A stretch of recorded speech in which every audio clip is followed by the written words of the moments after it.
Hello coucou de petites vidéos, je fais mon cinéma pour parler cinéma puisque je suis allée voir un film en salle aujourd'hui réalisé par Charlène Favier, Oksana. Alors je vous débriefe très vite l'histoire. Alors ça se déroule en Ukraine dans les années 2005, 2010, 2008. Une jeune femme, Oksana, qui fait partie d'un groupe d'amis et qui a la particularité d'être une artiste exceptionnelle puisque elle peint des icônes et c'est une chose très rare. Elle a eu une autorisation spéciale pour cela puisque c'était un art qui était destiné aux hommes. Et donc, Oksana, elle va se révolter contre beaucoup de choses et elle va créer le mouvement des Femmes, qui a été quand même un très très grand mouvement féministe et qui a un peu bougé les choses à l'époque. Je dis un peu bouger les choses. Alors, on va voir pendant le film les différents mouvements qu'elle fait, et les femmes avaient la particularité d'utiliser leur corps nu pour manifester. Et c'était une manière vraiment frappante de se faire entendre. Et donc, elles étaient en fait contre tout ce qui se passait à ce moment-là.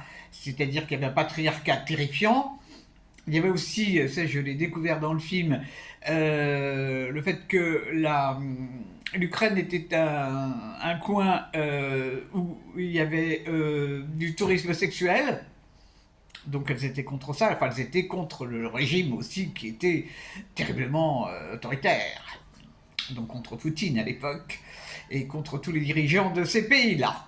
Donc on va voir cette femme évoluer, participer à différentes manifestations, mais on va assister aussi à sa vie d'artiste, à ses réflexions, à ses relations avec les autres femmes, avec des hommes aussi.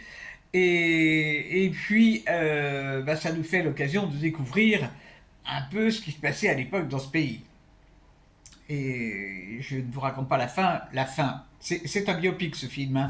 La fin est terrible. La fin est terrible puisque elle a réussi quand même à avoir l'asile politique en France. Mais ça a été très dur, ça a été très dur. Elle a été un petit peu aidée. Elle a réussi à se faire connaître en tant qu'artiste peintre. Mais une vie terrible et il y avait un mal-être parce qu'en fait elle a été trahie par des personnes du groupe des Femmes et elle ne l'a pas supporté. Elle n'a pas supporté de ne pas pouvoir révolutionner la vie et elle s'est donc suicidée à l'âge de 31 ans. Qu'est-ce que j'ai pensé de ce film? Eh bien, c'est une belle découverte. Moi, j'avais entendu, 2008, c'est pas si vieux que ça, j'avais entendu parler des Femmes, mais je ne connaissais pas du tout cette femme. Je ne connaissais que très peu leur action. Bon, ça avait fait du bruit à l'époque, des femmes qui s'exposent torse nu, c'était quelque chose. Mais la réalisatrice a fait un film qui est d'une intelligence, d'une sensibilité et qui donne des informations. Et c'est remarquable. C'est magnifiquement filmé en plus. L'interprète principale, elle est bluffante. Il y a tout qui passe dans son regard et tout. C'est un film qui vraiment étonné. J'y allais en me demandant ce que j'allais avoir, ce que j'allais trouver. Et ben, bravo, hein, bravo parce que c'est un film qui est extrêmement touchant parce que on sent le désir de cette femme, son envie de liberté. Elle le dit à plusieurs reprises dans le film. Quand sa mère lui annonce qu'elle est divorcée parce qu'elle subissait la violence de son mari qui était alcoolique parce qu'il a perdu son boulot. Vraiment, ça c'est un film qui parle du féminisme. Et pas que du féminisme. Ça parle de la vie en général, des objectifs qu'on peut avoir. Ça parle de l'art aussi, de la liberté qu'on peut avoir dans l'art. C'est un sujet qui me touche particulièrement. Et je dois dire que je suis ravi d'avoir vu ce film.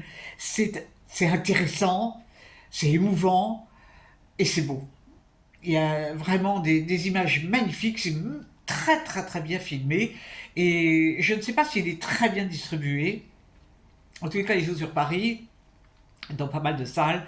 Et c'est vraiment un film à voir. C'est un film à voir parce que d'abord on découvre qui étaient ces femmes, les femmes. Ça a été quelque chose. Et ça a disparu complètement. Ça s'est volatilisé. À un certain moment, il est dit dans le film, ce sont des questions de mode. Et ça, c'est dur à entendre. C'est très dur à entendre. Et je ne pourrais pas refaire le monde non plus. Voilà, voilà. Donc je vous recommande vraiment chaudement ce film, Oksana, pour, euh, pour l'histoire, pour ce qu'elle représente et pour la réalisation qui est vraiment top, top, top. Alors j'étais d'autant plus contente que les deux derniers films que j'avais vus ne m'avaient vraiment pas emballé. Alors là, chapeau, ça valait le déplacement. Voilà, voilou. Et bien j'espère que vous êtes tous en pleine forme. Et je vous dis salut, à la prochaine pour parler cinéma, puisque demain, il y a 2-3 films qui sortent, c'est mercredi. Salut.